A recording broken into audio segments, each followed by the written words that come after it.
All right, so I want to talk about the Charlamagne thing, man. All right.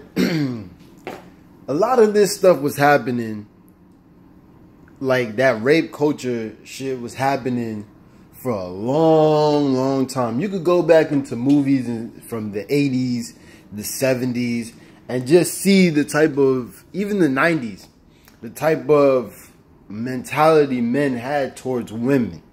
And women used to go for it because there was no overwhelming women's movement until recently. You know what I'm saying? Like, we had those women, but those women that were overwhelmingly, unbearably just women, you didn't see them, or you stayed away from them, or you was like, I ain't fucking with that lady. You know what I'm saying? So with Charlamagne, it's like, yo, like he said, we was growing up in rape culture and didn't even really know it. Like, if all your friends is doing certain types of things, I'll give you an example. Like if you grow up in the hood and everybody around you sell drugs, you're gonna do it if you're acceptable to that idea of this is the only way to be successful.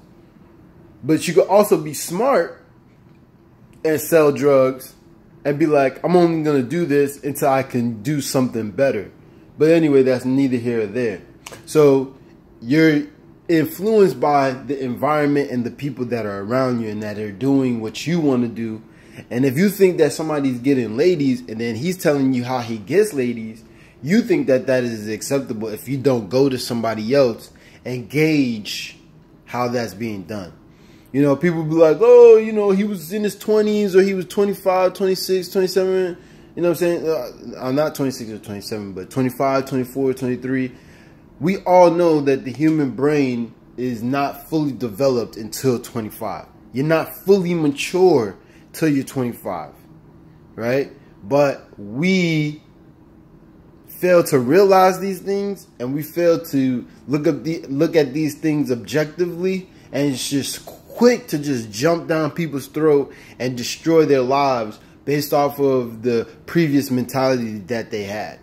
You know, he had the balls to go on his show and actually admit to something that most men that have done something like that would never admit to it, even if they know that they did it. Like, they got that movie or that series on Netflix called Impulse, where the kid, he like groped the girl and she felt like raped or unwanted, unfairly touched or unwittingly touched. And when the father found out, he says to the kid, yo, don't tell nobody what you told me. Don't tell nobody what you told me. Just, you know, keep it between us. If you keep it between us, I will take care of it. This is the type of mentality the world had in the 80s, 90s, even before that, before there was, you know, social media, these phones, computers, Facebook, Instagram.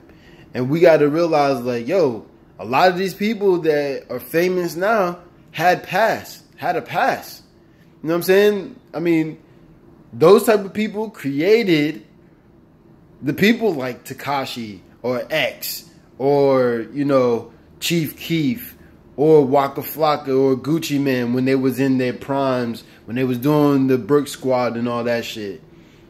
You know, those type of people that was in those drug dealers, you know, millionaires that just didn't give a fuck about the world, those are the ones that were doing this. We have to start really looking at this stuff objectively and realizing, yo, something was wrong and now we're fixing it.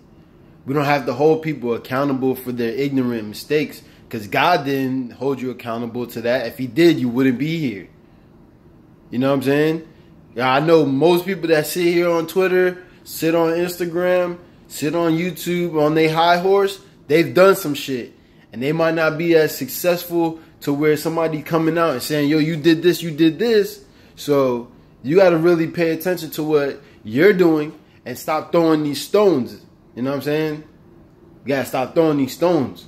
Especially because everybody, I don't give a fuck who you are. Me, my brothers, my mothers, my sisters, my cousins, my aunties, my best friends, you, whoever's watching this, y'all all living in glass houses that could fall at any moment.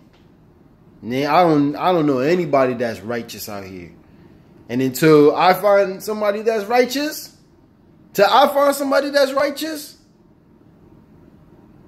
I ain't listening to none of y'all when it comes to somebody that's saying that they did this or they did that.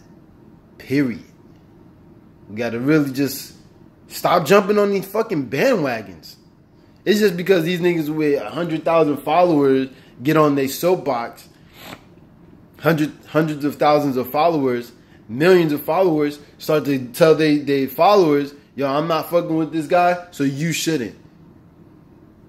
This is what influencers are capable of doing. This is why ad people go towards those people, because they're able to guide people towards a particular way of thinking.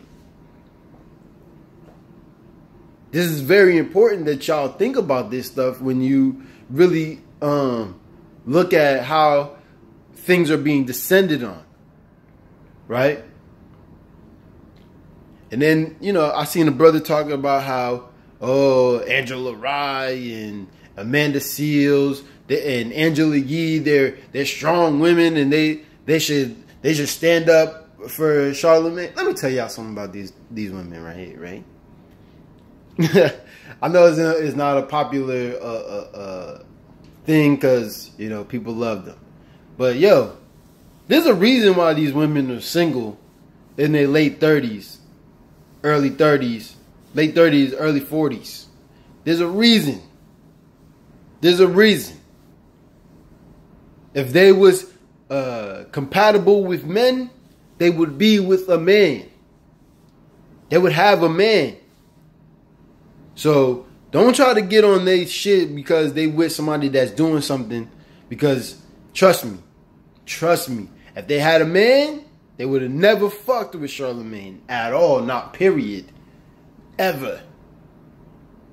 So, once again, man, I'm Furious Black. And I'm going to just keep it real. I'm going to tell you how I do, man. I'm going to tell you what is in my brain. Because I really don't give a fuck about this world, dog. I really don't. This shit is 100% bullshit. And y'all all fall for the shit too. So anyway, man, if you like what I said, if you don't like what I said, comment. Comment down. Let me know what y'all think, man. So I can just send you a quick, you know. Peace.